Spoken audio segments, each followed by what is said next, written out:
Halo guys, lanjut lagi kita Battle to the Heaven. Ingatlah, hal yang paling mendesak bagimu sekarang adalah meningkatkan kekuatanmu. Meskipun api suci ini dapat memberimu kekuatan yang sangat kuat, kamu juga akan menjadi sasaran klan alien, kata Yansin. Senior bisa yakin. Ayo kita mulai, kata Xiaoyan dengan api hijau menyala di matanya. Di kedalaman istana gurun, nampak beberapa sosok berkumpul. Apakah manusia menyerang lagi, kata Meilan. Ini sepertinya berada di pegunungan gurun. Kirim seseorang untuk memeriksa sekitar pegunungan gurun ini. Apakah ada yang selamat? Selain itu, kirim orang untuk mengawasi kuil Medusa, kata Bojui. Dimengerti, kata Meilan dengan cepat mundur. Sementara itu di istana Xuanling, beberapa sosok juga berkumpul. Mengapa Raja Xuanling belum kembali? Apakah tidak ada yang salah? Hanya Qin Tian dan lainnya yang kembali, kata beberapa suara percakapan penuh kecurigaan yang muncul.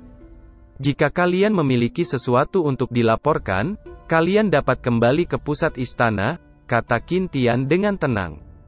Sekelompok pejabat sipil dan militer saling memandang saat mendengar itu, dan segera mundur tanpa daya.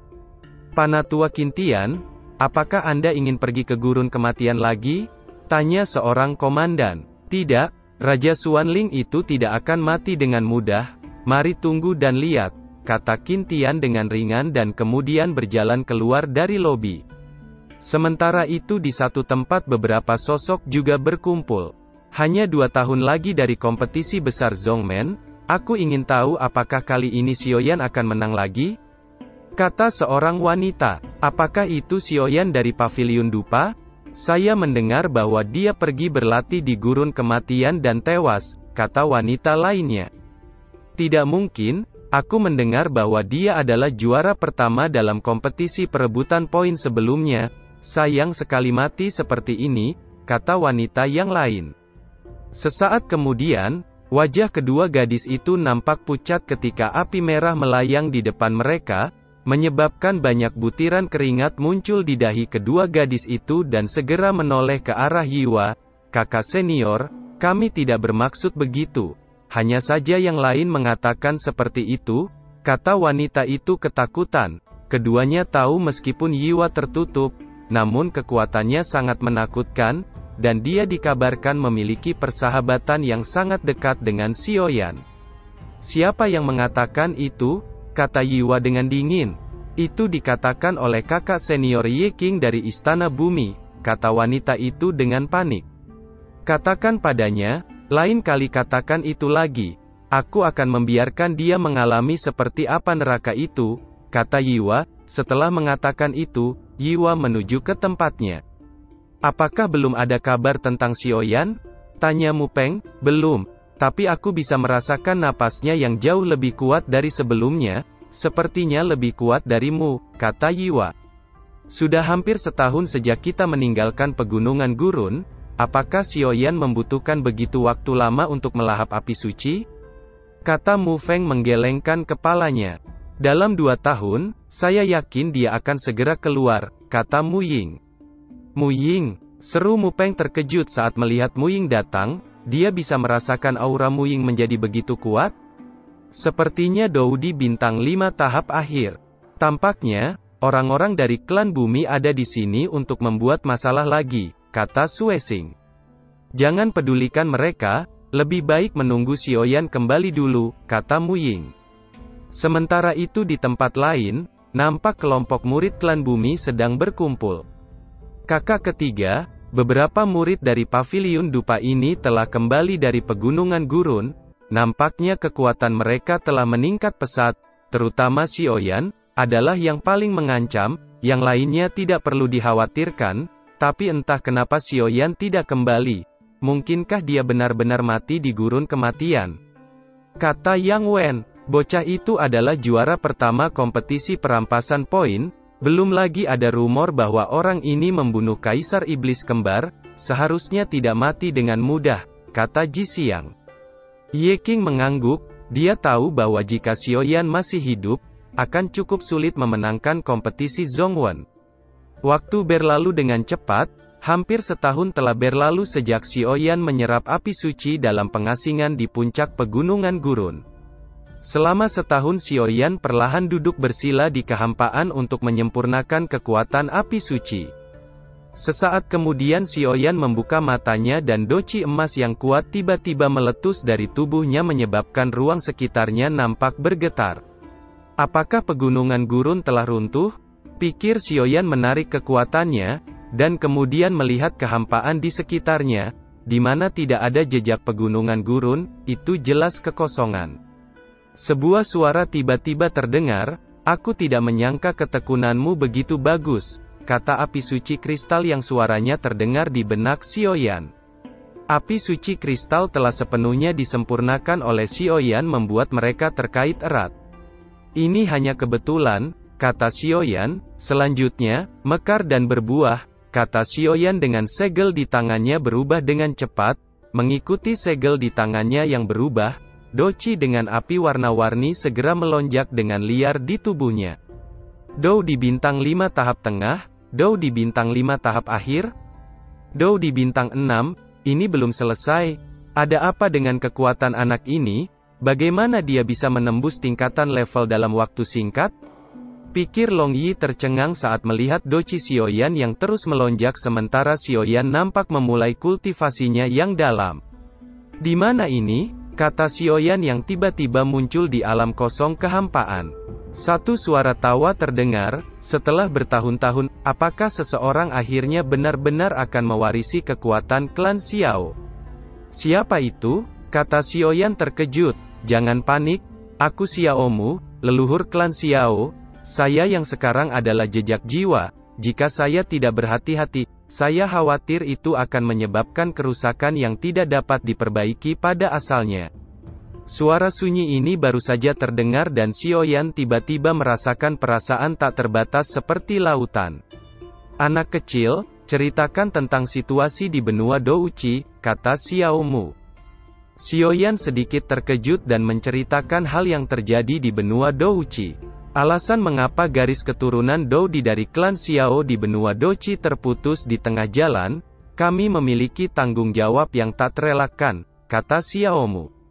"Leluhur apa itu?" tanya Xiaoyan. "Hal ini, aku akan memberitahumu ketika kamu menjadi lebih kuat.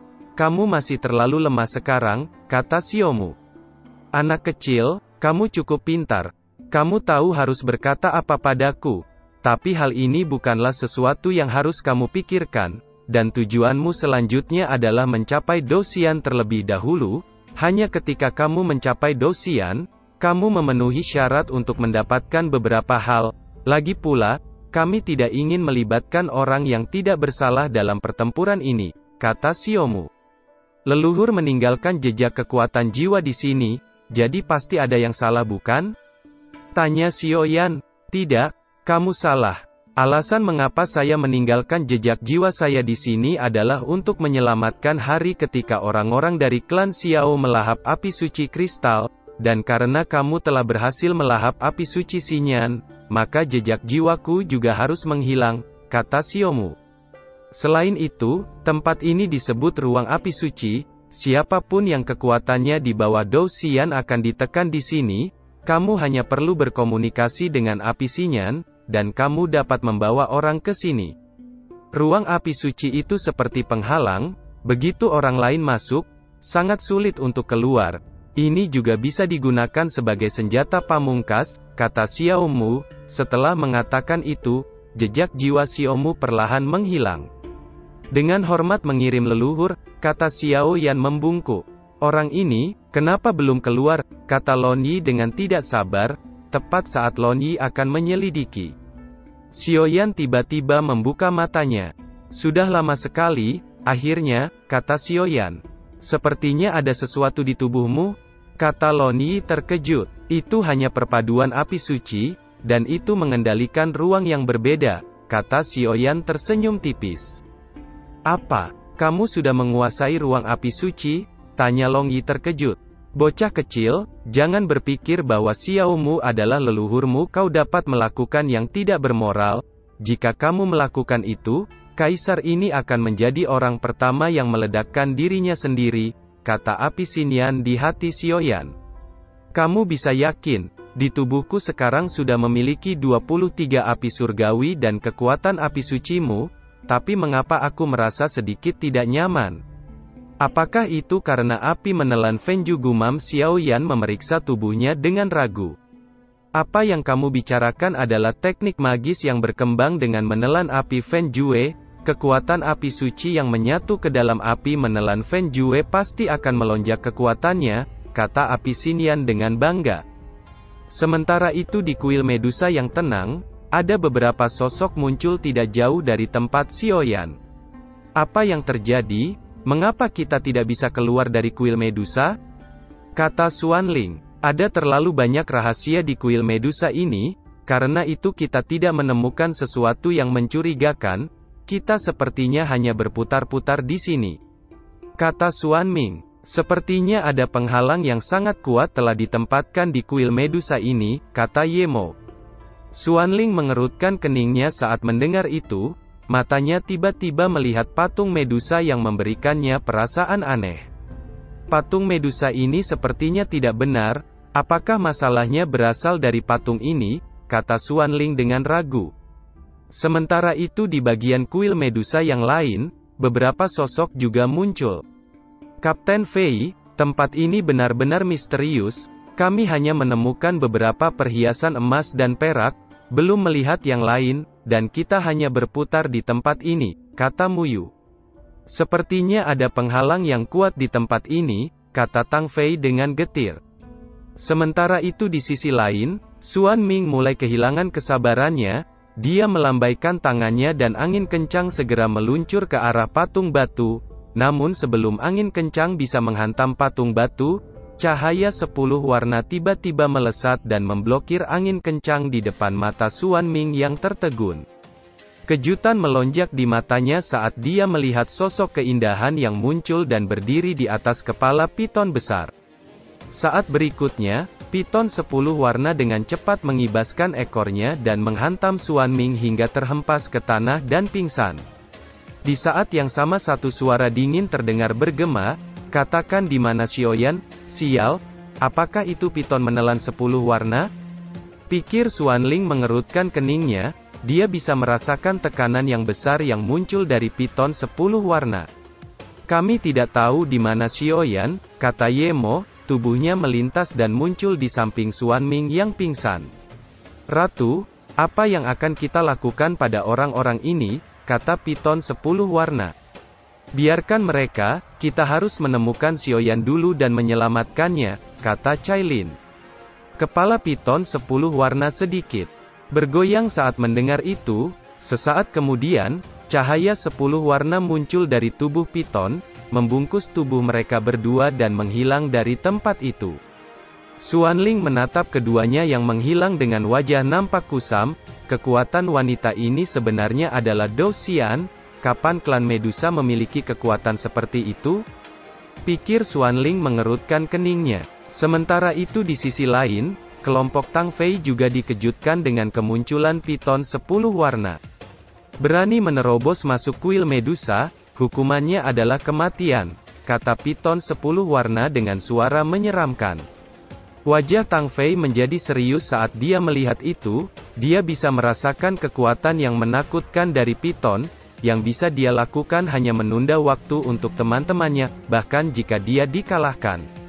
Muyu, kalian cepat pergi, aku akan menahannya, teriak Tang Fei. Tidak kapten, kami akan mati bersamamu, kata Muyu.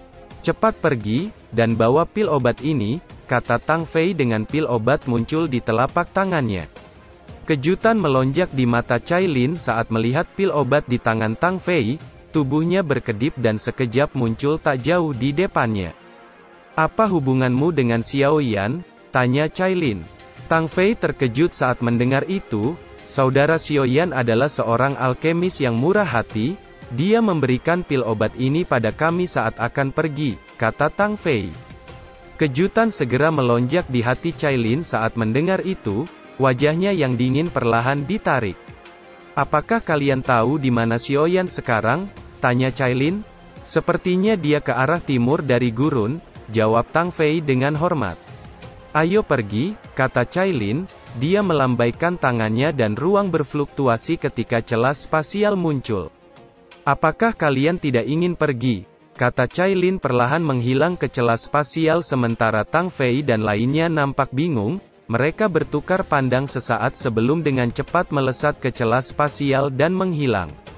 Apa hubungan wanita misterius ini dan Xiaoyan? Tampaknya latar belakang Xiaoyan ini tidak sederhana, pikir Tang Fei.